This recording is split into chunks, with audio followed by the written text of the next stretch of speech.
Hello students, कैसे हैं आप लोग? You all are welcome to RK Institute, your online classroom. So, in today's class, we are going to study BANS 183 Tourism Anthropology from IGNOU. Today in this class, we will see the first part, Unit 1, and the first topic, Anthropology and Tourism, Concepts and definitions.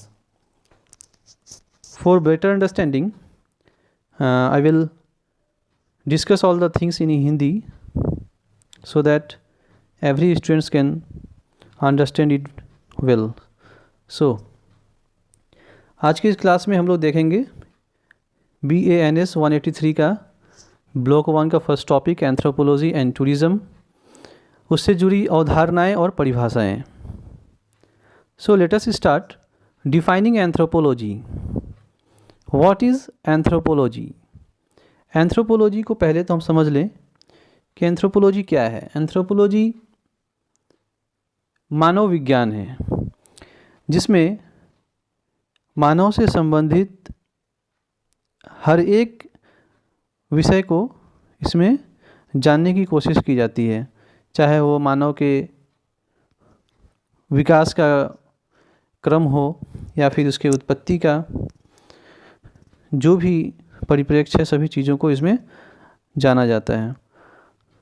Anthropology seeks to understand the lives of human being in time and space. Time basically reflects the geological time scale that involves the study of human evolution, growth and variation. Space deals with the ecological and environmental relationship of human populations that inhabits the various places on earth. So, anthropology वह विज्ञान है जिसमें मानव की उत्पत्ति से लेकर उनके विकास के क्रम और उनके विभिन्न स्पेसीज जो रहे हैं उन सभी चीज़ों का अध्ययन है. एक कालखंड के परिप्रेक्ष्य में हो या फिर जिस परिस्थितिकी में या जिस पर्यावरण में मनुष्य पृथ्वी के किसी भी हिस्से में रह रहा है, उन सभी से जुड़ी जानकारियों के अध्ययन को ही एंथ्रोपोलॉजी कहते हैं. Anthropology also involves the study of the past cultures and how the present cultures are flourishing. It is the study of human beings in totality, unlike other subjects where only a particular aspect of human being is taken into account, like history deals with what happened in the past while psychology studies the human mind, etc. तो अब जैसे कि हम लोग देखते हैं कि anthropology एक ऐसा विषय है जिसमें मनुष्य से संबंधित हर एक बिंदु पे स्टडी किया जाता है, उसके हर एक बिंदु को जाना जाता है. लेकिन जो दूसरे विषय हैं जैसे कि इतिहास है या साइकोलॉजी है, तो इतिहास में क्या होता है, इतिहास में केवल हम उन चीज़ों को देखते हैं जो मानव के पास्ट में, बीते हुए दिनों में मानव की जो कहानियाँ रही हैं, जो घटना रहे हैं, उनको जानते हैं. और साइकोलॉजी सिर्फ मनुष्य के मस्तिष्क या उनके विचारों की स्टडी को साइकोलॉजी कहते हैं. लेकिन एंथ्रोपोलॉजी एक ऐसा विषय है जिसमें मनुष्य से जुड़े हर एक बिंदु का स्टडी किया जाता है, चाहे वह मनुष्य के उत्पत्ति से संबंधित तथ्य हो, उनके विकास का क्रम हो, या फिर जो बीते ज़माने के कल्चर, संस्कृति हैं, उनका भी अध्ययन एंथ्रोपोलॉजी में होता है, ताकि हम अच्छे से समझ सकें कि जो हमारा वर्तमान, हमारी संस्कृति जो है, उनका हमारे बीते संस्कृति से क्या जुड़ाव है, क्या कनेक्शन है. फ्लोरिशिंग मतलब होता है विकास होना, विकसित होना. The term anthropology is derived from two Greek words, anthropos meaning human and logos means for study और साइंस. तो इस तरह से भी हम लोग अगर मिलाते हैं, if you take the meanings of these two Greek words. It also stands for human science. Anthropology is human science. मानव का विज्ञान है ये, मानव विज्ञान. What we study in anthropology. Anthropology में हम क्या पढ़ते हैं, इसके विषय वस्तु क्या होते हैं, किन बिंदुओं पर चर्चा होती है. Anthropology as an academic discipline emerged at the turn of the 20th century with four main branches: physical or biological anthropology, social and cultural anthropology, archaeological anthropology, and linguistic anthropology. The subject matter looks at both the scientific and humanistic perspective. It takes into account a holistic approach to study humankind. The anthropologists aim at understanding three basic questions. तो anthropology क्या है? As a academic discipline अगर हम देखें, एक अध्ययन के लिए विषय के रूप में अगर हम एंथ्रोपोलॉजी को देखें तो 20वीं शताब्दी में इसका अध्ययन शुरू होता है. एंथ्रोपोलॉजी एक विषय के रूप में उभर के सामने आता है 20वीं शताब्दी में, और इसके मुख्य 4 विभाग हैं, जैसा कि फिजिकल और बायोलॉजिकल एंथ्रोपोलॉजी, भौतिक या जैविक एंथ्रोपोलॉजी, सोशल एंड कल्चरल जो समाज और संस्कृति से जुड़ा हुआ विज्ञान है, आर्कियोलॉजिकल एंथ्रोपोलॉजी जो सिर्फ ऐतिहासिक तथ्यों को खोजा जाता है, उनके अध्ययन किए जाते हैं, और लिंग्विस्टिक एंथ्रोपोलॉजी लैंग्वेज या भाषा के भी की जानकारी के लिए भी एंथ्रोपोलॉजी का एक ब्रांच है, जिसमें पहले ज़माने के भाषाओं को और आधुनिक भाषाओं का स्टडी होता है.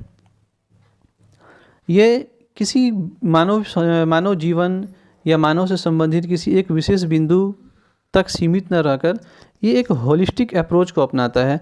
मतलब हर एक विषय, मानव से जुड़े हुए हर एक बिंदु को ये अपने क्षेत्र में लेता है. और जो एंथ्रोपोलॉजिस्ट होते हैं वो मुख्य तरह से 3 प्रश्नों के उत्तर ढूंढते हैं मानव से रिलेटेड, जैसे कि हु वी आर, हम कौन हैं, means study of past and the present, मनुष्य के पास्ट और प्रेजेंट दोनों का स्टडी होता है. दूसरा क्वेश्चन है how we came to be, means हमारी उत्पत्ति कैसी हुई, हमारा जो वर्तमान स्वरूप है अभी ये कैसे आया, इसका एक अनुक्रम है, पूरा एक क्रम है. जैसे कि आप लोगों ने छोटे क्लास में भी पढ़ा है कि पहले लोग इंसान 4 पैर पे चलते थे जानवरों की तरह, फिर कालांतर में लाखों वर्षों में उनमें विकास हुआ, बायोलॉजिकल डेवलपमेंट हुए, वो धीरे धीरे थोड़ा सीधा होकर चलने लगा, फिर धीरे धीरे हम जो अभी वर्तमान स्वरूप में हैं. तो उत्पत्ति और विकास इसका भी स्टडी होता है. और तो तीसरा प्रश्न है why we are the way we are, हम आज जो हैं वो क्यों हैं, हम कैसे यहाँ तक पहुँचे, हमारा ये जो स्वरूप है ये ऐसा क्यों है. इन सारे प्रश्नों का उत्तर एक एंथ्रोपोलॉजिस्ट ढूंढता है. एंथ्रोपोलॉजी इन्हीं सवालों के जवाब देता है. Next, this 3 major questions form the basis for the study of human beings in anthropology, be it the social, the biological, the archaeological और the linguistic anthropologist. The aim is to understand the origin, evolution, variations, diversity and change that has marked human lives, society and culture living in different environmental conditions. तो अब देखिए, चाहे वो anthropology का कोई भी branch हो, जैसे कि हमने डिस्कस किए हैं कि 4 branches are there of anthropology, तो वो चाहे लिंग्विस्टिक एंथ्रोपोलॉजिस्ट हो, आर्कियोलॉजिकल एंथ्रोपोलॉजिस्ट हो या कोई भी हो, लेकिन उन सभी का कोशिश ये है, इन सभी का उद्देश्य ये है कि इन्हीं 3 सवालों के जवाब को हम ढूंढते हैं. इन्हीं 3 सवालों के जवाब को सारे एंथ्रोपोलॉजिस्ट ढूंढते हैं, चाहे वो भाषा के आधार पे हो या उत्पत्ति और विकास के आधार पर हो या संस्कृति और समाज के आधार पे हो. विश्व के विभिन्न कोनों में लोग रहते हैं, सभी की शारीरिक संरचना, चेहरे का बनावट, कद काठी, ये सारी चीज़ें भिन्न भिन्न होती है. तो इन सभी चीज़ों के स्टडी को, इन सभी सवालों के जवाब को पाने के लिए एंथ्रोपोलॉजी का अध्ययन किया जाता है. नेक्स्ट, द फिजिकल और biological anthropologist are interested in understanding the origin, evolution, variation and development of human species. अब देखिए, जो मानव का जो प्रजाति है, विभिन्न प्रजातियां समय समय पर रही हैं. जैसे कि अभी जो वर्तमान जो प्रजाति है मानव का, हम लोग, ये होमोसेपियंस है। तो इसी तरह से होमोसेपियंस से पहले भी दूसरी प्रजातियां रही हैं, मैं आप लोगों को दूसरे लेक्चर में ये बतला दूंगा। तो इसी तरह से मानव की विभिन्न प्रजातियों का अध्ययन जो है वो मुख्य विषय बिंदु होता है, जो फिजिकल या बायोलॉजिकल एंथ्रोपोलॉजिस्ट जो होते हैं ये मनुष्य के विभिन्न प्रजातियों का अध्ययन करते हैं। अलग अलग समय खंड में विश्व के अनेक अलग अलग हिस्सों में जो मानव की अन्य अन्य प्रजातियां उत्पत्ति हुई है उनका अध्ययन है ये। The curiosity to know why there is variation in skin, eye, hair color, etc. leads them to inquire about the existence of human variation and to try and find scientific explanations behind such variations. तो देखिए बहुत सारी भिन्नता होती है लोगों में, हमारे रंग रूप, कद काठी, शारीरिक बनावट, इन सभी चीज़ों में काफ़ी अंतर देखने को मिलता है। अगर हम यूरोपियंस को देखें तो उनका थोड़ा सा बनावट, थोड़ा सा कद काठी, शारीरिक संरचना, स्किन का कलर, आइज़ के कलर, हेयर कलर बहुत अलग होते हैं। एशियन लोग अलग होते हैं, अफ्रीकन्स अलग होते हैं। तो इन सारे अंतर के कारण को, जीनेटिक्स कारण हो, बायोलॉजिकल कारण हो, या जो भी साइंटिफिक एक्सप्लेनेशंस है, इन चीज़ों को ढूंढ निकालने का ही मेन उद्देश्य होता है फिजिकल या बायोलॉजिकल एंथ्रोपोलॉजिस्ट का। Why some people are short while others are tall? The genetic makeup of human beings is studied along with the role that environment plays in such variations. To know more about the past, the primates are taken into consideration in anthropological studies under primatology. अब देखिए क्या होता है कि कुछ लोग या किसी विशेष क्षेत्र विशेष के लोग कद के काफ़ी ऊंचे होते हैं, कुछ लोग एक भौगोलिक क्षेत्र के लोग कद में छोटे होते हैं, कुछ लोगों के स्किन का कलर फेयर होता है, कुछ का डार्क होता है। तो इन चीज़ों के पीछे कौन से रहस्य छुपे हुए हैं, क्या कारण है, इनके जीनेटिक्स है या फिर इनका कोई साइंटिफिक एक्सप्लेनेशन है, या फिर परिवेश के आधार पे है, ऐसा परिवेश का क्या असर पड़ता है, भौगोलिक दशा का क्या असर पड़ता है, इन सारी चीज़ों का अध्ययन समाहित होता है बायोलॉजिकल या फिजिकल एंथ्रोपोलॉजी में। Next, the study of society and culture falls within the rubric और सोशल एंड कल्चरल एंथ्रोपोलॉजी। जो नेक्स्ट ब्रांच है हमारे एंथ्रोपोलॉजी का वो है सोशल एंड कल्चरल एंथ्रोपोलॉजी, जिसे हम लोग रूब्रिक एंथ्रोपोलॉजी भी कहते हैं। तो इसमें क्या अध्ययन करते हैं, इसमें हम पुराने ज़माने से लेकर वर्तमान तक के मानव का सामाजिक संरचना, ढांचागत मौलिकता और संस्कृति का अध्ययन किया जाता है। The foremost contribution of the subject has been in the understanding of various societies and cultures across the globe both objectively and subjectively, doing away with biases and prejudice while presenting their relative importance. Social and cultural anthropology seek to understand the social institutions and the cultural attributes that construct human society in a holistic manner. तो पूरी तरह से भूत से लेकर के वर्तमान तक मानव किस तरह के समाज में रहा, इन सारी चीज़ों का अध्ययन, आज हम क्या हैं, कैसे यहाँ तक पहुँचे। जैसा कि हम जानते हैं जब हम स्टडी करते हैं कि किस तरह से समाज का निर्माण हुआ होगा। लोग तो पहले जंगल में हंटर एंड गैदरर का लाइफ जिया करते थे, दिन भर भटका करते थे, जंगली पशुओं को मार के खाते थे या फिर पेड़ पौधे कंदमूल खाया करते थे। तो फिर कैसे मनुष्य एक बस्ती बनाकर, गांव बनाकर, है ना, एक वर्ग बनाकर रहना शुरू कर दिया। तो इन सारी चीज़ों का अध्ययन ही सोशल एंड कल्चरल एंथ्रोपोलॉजी में आता है। बहुत सारी सांस्कृतिक भिन्नताएं हैं पूरे विश्व में, है ना। हमारे विश्व को छोड़ भी दे, सिर्फ हमारे भारत में ही विभिन्न तरह की संस्कृतियाँ देखने को मिलती है। तो इन सारी चीज़ों का अध्ययन सोशल एंड कल्चरल एंथ्रोपोलॉजी में किया जाता है। Anthropologist interest in the past, how people lived during the different cultural period is the subject matter of archaeological anthropology. उसके बाद जो आता है वो है आर्कियोलॉजिकल एंथ्रोपोलॉजी। आर्कियोलॉजिकल एंथ्रोपोलॉजी में क्या होता है कि पुरानी ज़माने की चीज़ों को जो खनन के द्वारा मिलता है, उन चीज़ों की सहायता से अध्ययन की जाती है कि उस ज़माने में लोग कैसे रहते होंगे। The aim is to reconstruct the human past through the study of different tool types used by prehistoric human of which there are no written records. साथ ही साथ एंथ्रोपोलॉजिस्ट जो आर्कियोलॉजिकल एंथ्रोपोलॉजिस्ट है, उनका यह भी प्रयास रहता है, उनका ये उद्देश्य रहता है कि किस तरह से पुराने ज़माने की चीज़ों का अध्ययन करके, चाहे वह कोई भी वस्तु हो या पुराने ज़माने का कोई पात्र हो, बर्तन हो, सिक्के हो या कोई चित्रकला हो, उन चीज़ों की स्टडी करके, उनका अध्ययन करके ये ढूंढ निकालना कि उस ज़माने में क्या सामाजिक संरचना था, लोगों के जीवन यापन का क्या तरीका था, वो क्या यायावर की जीवन जीते थे या फिर क्या उनका एक व्यवस्थापिक जीवन था। इन सारी चीज़ों का अध्ययन होता है। The study of cave art, गुफा में जो कलाकृतियाँ बनाई जाती थी। The stone tools of different culture periods within the Paleolithic, Mesolithic and the Neolithic period. The articraft of the Chalcolithic period and the past civilization dating the past through absolute and relative dating methods are some of the ways how the life of the prehistoric human being is recreated. First of all, we have to understand what is prehistory. नहीं तो आपको ये समझ में आएगा कि pre historic human क्या होता है। Prehistory is the time, a time period of which there is no written document is available.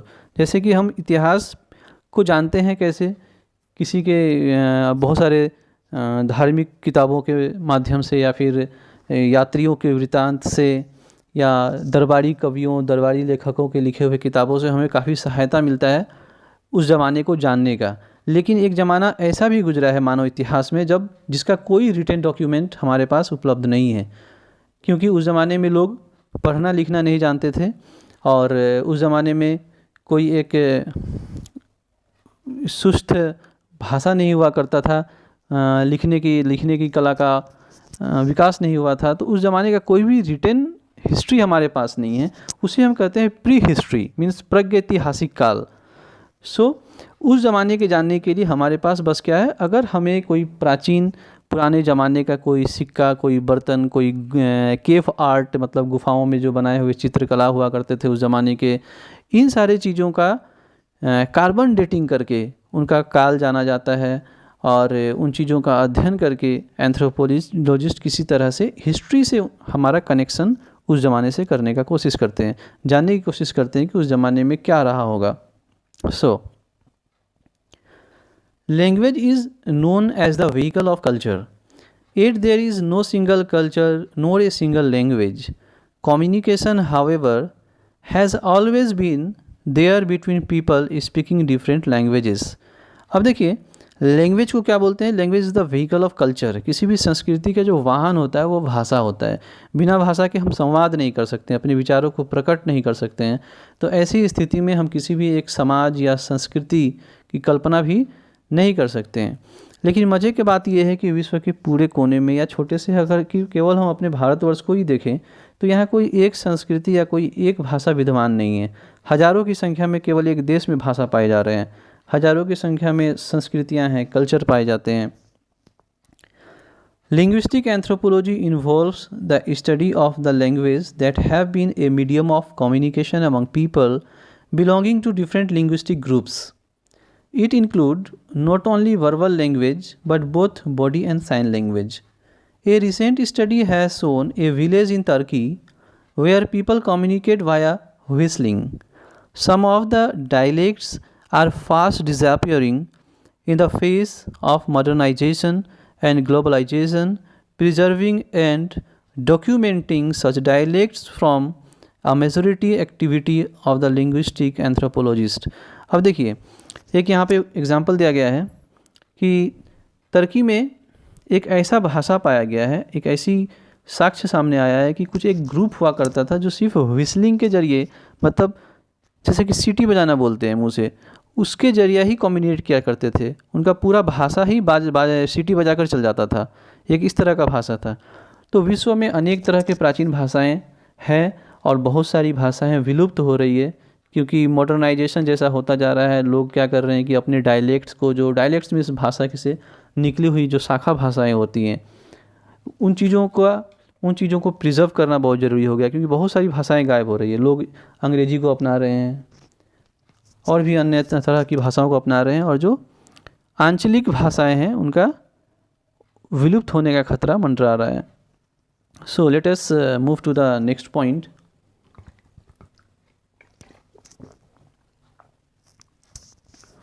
How we study anthropology. Anthropology का अध्ययन कैसे होता है? The emergence of anthropology is rooted in the European journey of exploration and colonization of the East. During the early years, the anthropologists known as armchair anthropologists did not venture out for data collection into the field.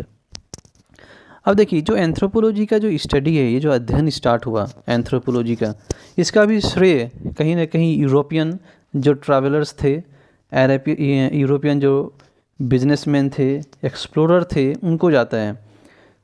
क्योंकि शुरुआती में जब European लोग east की तरफ आए और विश्व के विभिन्न नए नए जगहों को उन्होंने ढूंढना तलाशना शुरू किया, तो वहाँ से एक टूरिज़्म का शुरुआत हुआ और वहाँ से लोगों में ये इच्छा जगी, जब लोग अपने से अलग तरह के लोगों को देखे तो उनमें ये इच्छा जगी कि इनके बारे में जानना चाहिए, क्योंकि वे देखने में अलग थे, उनका खान पान अलग था, उनका पहनावा अलग था, उनकी बोलियाँ भाषाएँ अलग थी। तो यहाँ से एक जिज्ञासा मनुष्य में पैदा हुआ होगा कि इंसान के बारे में जानना चाहिए। जो पहले शुरुआती दौर के जो एंथ्रोपोलॉजिस्ट थे, उन्हें आर्म चेयर एंथ्रोपोलॉजिस्ट कहा जाता था। ऐसा क्यों कहा जाता था? ऐसा इसलिए कहा जाता था क्योंकि ये जो आर्म चेयर एंथ्रोपोलॉजिस्ट थे, जो शुरुआती दौर के एंथ्रोपोलॉजिस्ट थे, ये कभी भी फील्ड में डाटा कलेक्शन करने के लिए नहीं उतरे। ये फील्ड वर्क नहीं किए, इन्होंने कोई मेहनत नहीं किया कि लोगों के बारे में जाने, उनके करीब जाकर जाने, अध्ययन करें, बल्कि The earliest written accounts like the Golden Bough published in 1890 by Sir James Fraser was based on the narrations of the travelers, the administrators, the missionaries, etc., who traveled too far off places and brought back exotic stories of the lands, people and their cultures. So here is why the early anthropologist are called armchair anthropologist, क्योंकि वो field work नहीं करते थे, बल्कि उनके द्वारा anthropology के ऊपर लिखे हुए जितने भी थ्योरीज थे, बुक्स थे या सिद्धांत थे, वो सभी उन ट्रैवलर्स के द्वारा बताए गए थे जो एक्सप्लोरर हुआ करते थे, जो विश्व के विभिन्न कोनों में जाया करते थे, और उन लोगों से जो कहानियाँ वे बाहर के लोगों के बारे में सुनते थे, उनके ही आधार पे ही एंथ्रोपोलॉजिस्ट शुरुआत में काम कर रहे थे। With time anthropology was established as a field science and field work became the hallmark of anthropological study. लेकिन आगे चलते हुए क्या होता है, जब एंथ्रोपोलॉजी एक विज्ञान के रूप में अपने आप को प्रतिस्थापित करती है, जब एंथ्रोपोलॉजी एक विषय के रूप में अपना पहचान पाता है, तब एंथ्रोपोलॉजिस्ट जो होते हैं वो फील्ड वर्क पे उतरते हैं, और कहीं ना कहीं फील्ड वर्क हॉलमार्क बन जाता है, एक कंपलसरी हिस्सा बन जाता है एंथ्रोपोलॉजी के स्टडी का, कि भाई एंथ्रोपोलॉजी की अगर स्टडी करना है तो आपको फील्ड वर्क करना होगा, आपको फील्ड में उतरना पड़ेगा, आपको पूरी निष्ठा के साथ, मेहनत के साथ तथ्यों को जुगाड़ना होगा, ताकि एक सही इन्फॉर्मेशन निकल के सामने आ सके। Malinowski work among the Trobriand Island is reckoned with as the way forward for conducting scientific fieldwork among the natives using participant observation, interview and case study method। तो जैसे देखिए यहाँ पे है कि मिलोनस्की's वर्क, इनका जो वर्क था ये एक तरह से शुरुआती पहले व्यक्ति थे जिन्होंने फील्ड वर्क किया, और इन्होंने जिस भी भौगोलिक क्षेत्र के बारे में इन्होंने जानना चाहा, वहाँ के नेटिव लोगों से मिलकर उनका इंटरव्यू लिया, उनके पास्ट के बारे में पूछे और इस तरह से डाटा संग्रह किया। Living with the people under study for a long period of time, ideally 1 year, and using the local language are some of the take away from Malinowski's work that even today form the backbone of anthropological study. The significance of fieldwork lie in understanding 3 basic questions. what people think they ought to do, ideal behavior, what people say they do, and what people actually do। तो 3 तरह के प्रश्नों का उत्तर anthropologist जब field work में जाते हैं, किसी भी ज्योग्राफिकल क्षेत्र के नेटिव से बात करते हैं, तो पहला था कि what people think they ought to do, हम मनुष्य से क्या उम्मीद करते हैं कि उन्हें क्या करना चाहिए। कहने का मतलब है कि उन्हें एक आइडियल व्यवहार करना चाहिए। व्हाट पीपल से दे डू, लोग क्या बतलाते हैं अपने बारे में कि वो क्या करते हैं। And what people actually do, और एक्चुअल बिहेवियर लोगों का क्या होता है, क्या वो जो अपने बारे में बतलाते हैं उनका बिहेवियर सच में वैसा उसी तरह का होता है, और क्या उनका बिहेवियर एक आइडियल बिहेवियर होता है, एक आदर्श व्यवहार होता है उनका। The data collected is based on the lives of the people with whom the anthropologist come in close contact during his or her stay in the field. The idea is to gather the insider's view and not just study the people objectively. Subjectivity plays a major role in anthropological studies where the anthropologist's aim is to understand the relativeness of the society and its cultures with the catchword being here and now. This applies for the rituals, customs, norms, values, and other practices which might seem irrational, crude, and not humanistic to an outsider. For a person from the Western world who visits an Eastern place,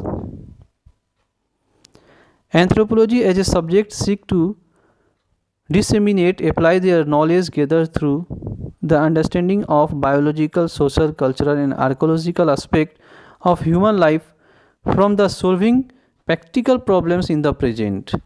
Applied or practicing anthropology thus emerged as a new subfield with the 4 main branches of anthropology. Anthropology strives to understand correlation between environment and culture and how this has an impact over the growth and development of humankind। तो देखिए कालांतर में जब with the passage of time anthropology establishes as a science and as a subject, and then actually the anthropologist started working on it seriously, है ना। समय के साथ जब एंथ्रोपोलॉजी एक विषय के रूप में खुद को प्रतिस्थापित करने में सक्षम होती है, तब एंथ्रोपोलॉजिस्ट इसके ऊपर ईमानदारी से मेहनत करना शुरू करते हैं। वे लोग विभिन्न जोग्राफिकल एरियाज़ में जाते हैं और वहाँ के जो नेटिव रहने वाले लोग हैं, जो वहाँ के आदि लोग हैं, उनसे मिलते हैं और उनके बारे में जानने की कोशिश करते हैं कि हाँ भाई, तुम्हारे दादा परदादा क्या करते थे, उनका क्या कार्यशैली हुआ करता था, है ना। साथ ही साथ उनका फिज़िकल अपीयरेंस, उनके स्किन का colour, eyes colour, hair colour, इन सारी चीज़ों को स्टडी करते हैं और इस तरह से मानव का समग्र अध्ययन किया जाता है, जो हम एंथ्रोपोलॉजी में देखते हैं। नेक्स्ट क्लास में हम लोग डिफाइनिंग टूरिज़्म देखेंगे। अभी के लिए इतना ही। Thank you very much. Channel के साथ बने रहें।